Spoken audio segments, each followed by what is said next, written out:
When others meet a person whose presence is defined by clarity and purpose, their reaction is seldom curiosity. Questions are rarely asked, for honest answers might lay bare their own uncertainties. Instead, they spin tales to explain what they witness. Strength, discipline, and focus are often mistaken for pride. A life of intention can seem inflexible to someone adrift in disorder. Moral certainty feels like a rebuke to those who have bargained with their principles.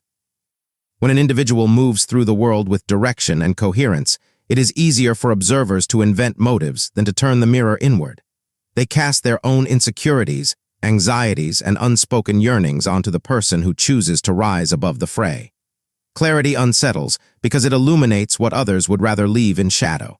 It reflects not just capability, but an unwillingness to trade truth for comfort. People sense the gravity carried by one aligned with duty, someone who bears the cost of their choices without lament. But instead of respect, they feel revealed, and to be exposed is to become defensive. They need a story that lets their self-image remain intact, a narrative that paints the rising individual as a threat. Discipline is recast as compulsion. Conviction becomes hubris. The very qualities that signify self-mastery are twisted into flaws. The psychology here is straightforward yet potent. Humans seek equilibrium to protect their internal order. When faced with genuine competence, that balance is disrupted. The mind scrambles for an explanation that restores comfort, often through distortion. It is an automatic, nearly primal response. If the strength before them can be framed as dangerous, they need not question their own limitations. They can continue to justify complacency, inertia, and half measures without facing the reality of their own stagnation. This reaction is universal, yet intimately personal. It springs not from malice alone, but from dread of insufficiency, dread of being seen, dread of a responsibility they have declined to shoulder. Outwardly, they may affect calm, but inwardly their world is unsettled. And when someone enters that space with integrity and precision, their discomfort transforms into speculation about intent, judgments on character, and an urge to diminish what they do not understand. The more grounded you become, the more others will try to explain your existence as a menace rather than a reflection of their own unlived potential. What anointing truly means when we hear the word anointing. The mind often leaps to ideas of destiny, supernatural favor, or a mystical gift setting a chosen few apart. But beneath those layers lies a deeply human truth. Anointing is not about superiority or innate privilege. It is not a mantle that promises admiration or shields from trial.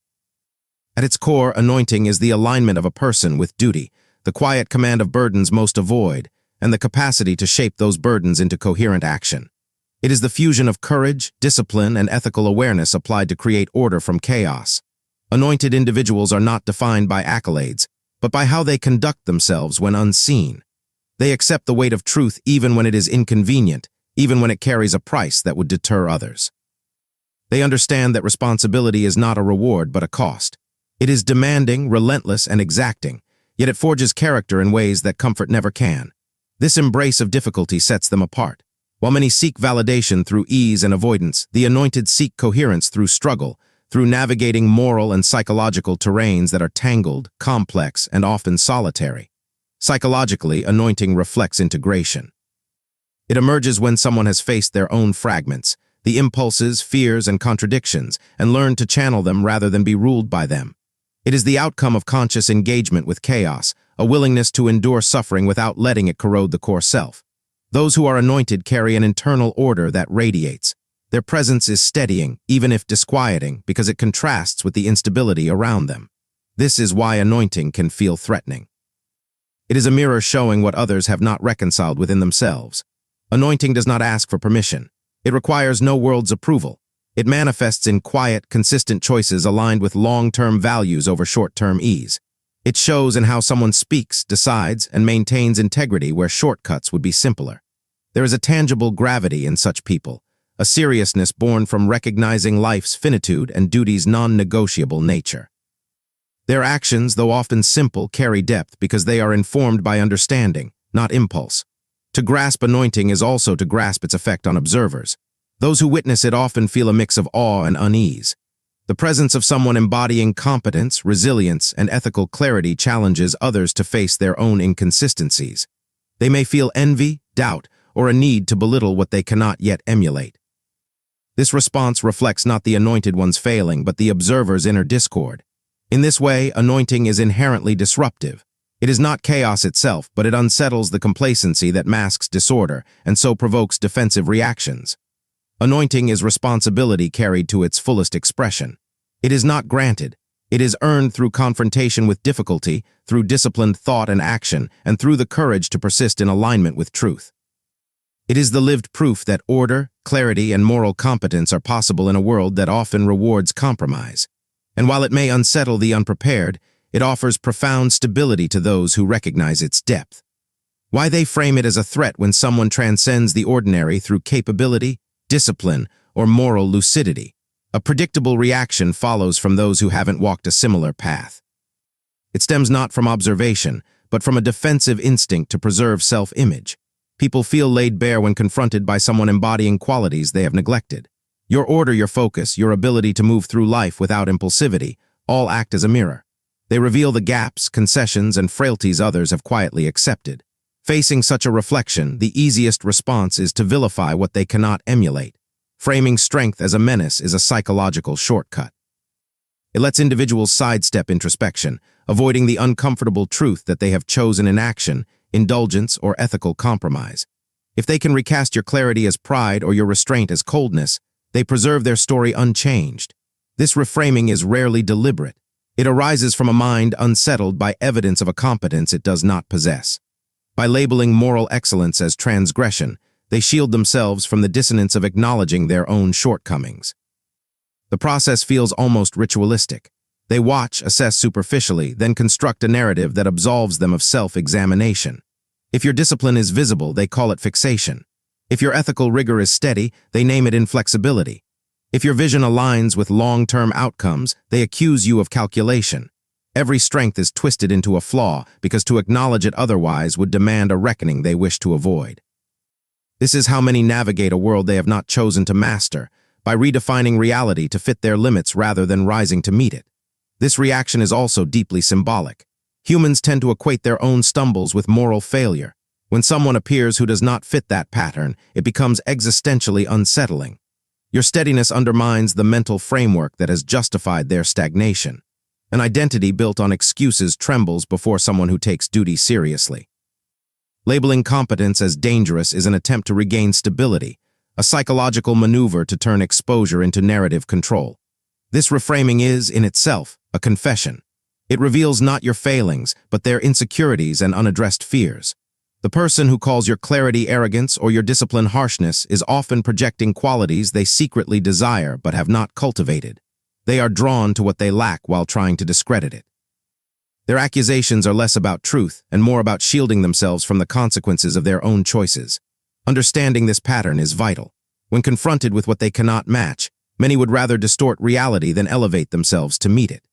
Demonization is a confession. When people label someone as manipulative, power-hungry, or corrupt, it is seldom an objective judgment. More often, it is a projection, a mirror reflecting traits they harbor but cannot acknowledge in themselves. Demonization speaks less about the individual targeted and more about the insecurities, fears, and unexamined impulses of those casting the label. Psychologically, humans tend to externalize internal conflict. If someone is unable to confront their own desire for control, influence, or recognition, they may perceive it as a threat when another embodies it with responsibility. This is projection's essence.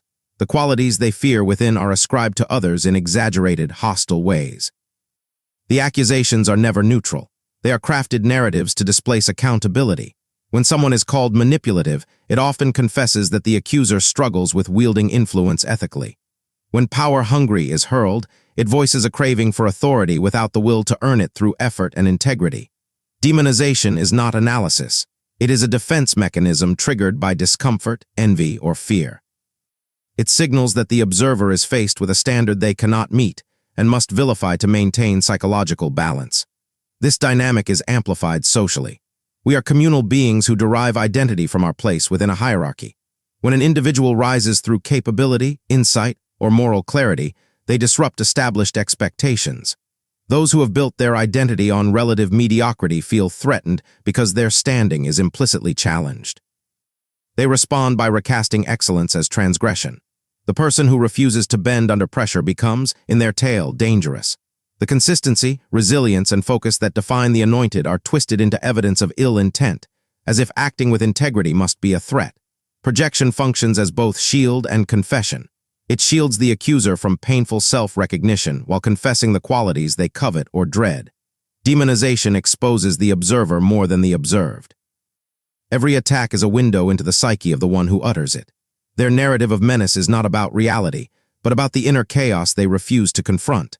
By recognizing this pattern, one understands that hostility often signals respect, envy, or fear, not legitimate critique. Seeing demonization as projection also reframes how to respond. It is not a personal failure, but evidence that your alignment with truth and duty is visible and impactful. The very traits that provoke attacks are those that set you apart. The accusations can be read as markers of significance, not condemnation. The key lies in perception. What is framed as a threat is often the mirror of what others are unwilling to cultivate within themselves. The shift change often begins in silence. It is subtle, like a shift in the light before dawn. The same people who once doubted your motives, questioned your intent, or tried to diminish your strides may start to echo your behaviors in small ways. They adopt your phrases, mirror your principles, or quietly align with the standards you've set. This is not coincidence, it is adaptation. Humans are wired to recognize what works and imitate it when outcomes become undeniable. When reality refuses to conform to their stories, they must adjust or risk irrelevance in their own eyes. The shift is a psychological phenomenon rooted in social dynamics and survival. Those who first resisted your rise did so to protect their self-image, to keep their constructed world stable. But when evidence grows too strong to dismiss, when your results, discipline, and moral consistency cannot be ignored, they face a choice: evolve or remain trapped in obsolescence. Their imitation starts as cautious observation, often veiled in skepticism, but gradually becomes bolder. They adopt the behaviors they once mocked because the outcomes are too compelling to resist. The standards you set, once ridiculed, become benchmarks they seek to meet. This phase reveals much about influence. People resist truth and competence until confronted with undeniable consequences. Chaos and indecision may reign for a time, but results are stubborn. They do not bend to personal narratives. When someone acts with clarity, foresight, and moral steadiness, outcomes eventually reflect that approach. Observers can no longer cling to gossip or slander to uphold their worldview. They must face the reality of effectiveness, which often contradicts their prior judgments. Here, imitation begins not from admiration at first, but as a survival mechanism. Aligning with a proven path is safer than persisting in delusion. The shift is also deeply symbolic. It demonstrates the quiet authority of competence and integrity. People do not need coercion to change when confronted with undeniable evidence of order and capability. Change occurs organically when principles are lived consistently. Those who once doubted may gradually seek guidance, repeat your methods, or weave your insights into their own lives. The psychological tension they felt, envy, fear, defensiveness, dissipates as they adapt, often without acknowledgement. What was once labeled dangerous or excessive becomes practical and desirable. This stage underscores an important truth. Authority is earned, not demanded. It is not loudness or force that compels change, but the consistency of results and the moral coherence of actions. Those who shift do so because they have witnessed what works and recognized their own miscalculations. Their transformation is a silent admission that your approach holds value. Even if unspoken, they are responding to reality, not rhetoric. The shift also exposes the fragility of narratives built on distortion. Attempts to paint competence as arrogance or restraint as cruelty crumble before outcomes that cannot be denied. Those who relied on stories to justify inaction must either evolve or retreat. Many will quietly recalibrate, adopting behaviors they once opposed, while others fade away, unwilling to reconcile their inner dissonance. This phase is not about reward, it is about the inescapable logic of competence. Reality, when aligned with truth and duty, exerts its own influence, reshaping perceptions in ways that cannot be resisted forever. While you must not gloat in moments of vindication, when the patterns of your discipline, clarity, and moral steadiness manifest in undeniable outcomes, there is an instinct to celebrate assertively, to make others feel the weight of their earlier misjudgments. Yet this is precisely when restraint becomes essential. The power born from competence is subtle, grounded, and stabilizing. It is not an instrument for punishment, nor a tool for resentment. When you gloat, when you seek to shame those who doubted you, you invert the natural order of influence. The force you wield is meant to illuminate and steady, not dominate or diminish. Humans are acutely sensitive to energy and intent. When strength is used vindictively, it erodes respect and invites strife. Those who once doubted may feel discomfort, but instead of fostering recognition, gloating perpetuates division. Power exercised without restraint mirrors the very chaos you rose above. Discipline, insight, and clarity are most potent when they exist independent of reaction. They need no external validation. Their influence is measured by the stability they create, not the fear they instill. Resentment is a corrosive companion. The temptation to dwell on past slights is natural, but indulging it compromises the very qualities that brought your success. Each moment spent ruminating diverts energy from continued growth and alignment with purpose. Your victory is not a weapon against others. It is evidence that principles and effort have tangible consequences. Time itself already metes out consequences to the negligent, the irresponsible, and the indecisive. There is no need to add personal retribution to a system that operates impartially. Moreover, gloating misreads the true nature of influence. The people who shift, who begin to align with your standards, do so in response to reality, not rhetoric. If you wield triumph as a tool of humiliation, you risk tainting that process. Respect and imitation flourish under quiet authority. When your power is evident yet free from ego or bitterness, it inspires change organically. Observers cannot ignore results, yet they do not feel coerced. The distinction between authority grounded in competence and dominance grounded in ego is subtle but profound. One stabilizes, the other unsettles. Remaining measured is not passivity. It is an active demonstration of mastery over self and circumstance. It signals that your strength is not conditional, your clarity is not reactive, and your moral framework operates independently of others' approval or fear. By refusing to weaponize your position, you consolidate influence, cultivate respect, and maintain the integrity of the order you've built. There is profound power in letting the natural consequences of life and effort speak for themselves. Ultimately, understanding life's broader rhythm reveals the futility of gloating. The world already enforces equilibrium in relentless, subtle ways. People encounter the results of their choices without interference. Your role is not to accelerate judgment, but to maintain your own coherence within the framework of duty. Power is most effective when it embodies stability, clarity, and ethical calibration. By allowing outcomes to demonstrate truth, you reinforce your authority and preserve space for others to recognize, reflect, and adapt at their own pace. What you represent at this stage, you are no longer merely an individual navigating life. Your presence carries a gravity that extends beyond yourself. It embodies the principle that order can emerge from chaos without compromise, that strength need not be cruel, and that clarity can coexist with compassion. Every action radiates a standard others measure themselves against, consciously or not. You have become a living demonstration of possibility, proof that discipline, integrity, and moral courage yield tangible outcomes, even in a world that often rewards compromise. This visibility unsettles those who have built their lives on excuses, avoidance, or the illusion of competence. When someone has constructed an identity around indulgence, procrastination, or moral ambiguity, encountering a person who embodies the opposite is inherently challenging. They are faced with the dissonance between their reality and what is attainable. Your life, aligned with duty and clarity, becomes a mirror reflecting choices they have deferred or ignored. This is why a presence rooted in principle provokes unease. It challenges deep-seated narratives about what is acceptable or safe. Psychologically, what you represent is a form of stabilizing authority. It is not dominance, but a demonstration that structure, self-regulation, and ethical coherence can naturally align with empathy, patience, and resilience. People respond to this presence in complex ways. Some feel inspired to adjust, to rise, to recalibrate. Others resist, retreat, or rationalize their inaction. Yet regardless of response, the influence you exert is undeniable. By embodying your principles, you create a field of clarity that reshapes the environment, often without a word of instruction. Your alignment with responsibility also teaches a subtle lesson. Power is not control, and influence does not require domination. Those who observe your consistency recognize, perhaps unconsciously, that leadership rooted in integrity generates lasting stability and respect, while leadership rooted in fear yields only temporary compliance. In this way, your presence reshapes perceptions of authority itself. You model a competence that is self-sustaining, a standard others can emulate or be measured against.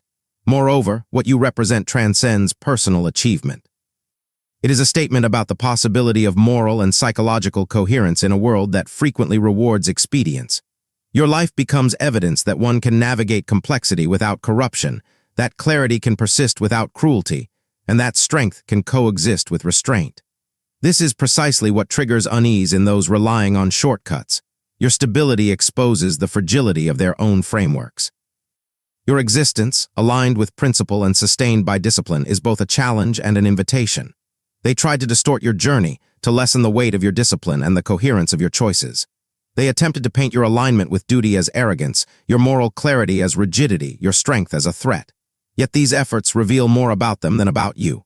Projection, envy, fear, these are the tools of those who cannot bear the mirror of your capability. The slander they attempt, the stories they construct, are not reflections of reality but of their own insecurities, the gaps in their character they refuse to confront. Each accusation is a confession. Each act of demonization marks what they lack and secretly desire. In the face of such opposition, what matters is not retaliation but the quiet persistence of truth. Results, coherence, and moral integrity are more persuasive than any argument. Time is a relentless arbiter, revealing competence and exposing chaos where excuses have been trusted. You have already shown that order can emerge from struggle, that discipline can coexist with compassion, and that clarity can exist without cruelty. These truths are self-evident to those who choose to see. The narratives others build cannot withstand the steady light of reality. Lies, distortions, and fear-based projections eventually crumble under the weight of evidence. The shifts you witness are not hypocrisy, they are surrender. The same individuals who doubted, mocked, or tried to manipulate you now adopt your words, mirror your behaviors, and seek alignment with principles they once rejected. This change comes not from coercion, but because reality enforces adaptation. Your influence is not imposed. It is earned through consistency, visible competence, and moral steadiness. People cannot resist the logic of results indefinitely. They respond to the patterns you have established because those patterns prove that responsibility, restraint, and clarity are not abstract ideals, but actionable, lived realities. What you have built is more than personal achievement. It is a demonstration of possibility. Your presence, choices, and discipline communicate a profound truth to all who observe. Order can exist without domination, strength without cruelty, clarity without compromise. This terrifies those who have relied on excuses, rationalizations, or the manipulation of appearances. They see in your life the contrast to their own unexamined concessions, and that contrast challenges the foundation of their identity. Your success and integrity are not threats in themselves. They are mirrors that expose what others have avoided facing. And so, you occupy a space of quiet authority, rooted not in intimidation, but in coherence, presence, and unyielding alignment with principle. Your power is stabilizing, not destructive. Your clarity illuminates, does not blind. Others may attempt to distort, imitate, or undermine, but the essence of what you represent cannot be touched by slander. It exists independently of perception, sustained by action, integrity, and the consistent pursuit of duty. The most formidable state to achieve is not anger, not retaliation, not the need to prove. It is the unmistakable alignment with truth, which outlives projection, survives slander, and endures through the shifts that reveal who is willing to rise to meet reality and who will inevitably fade.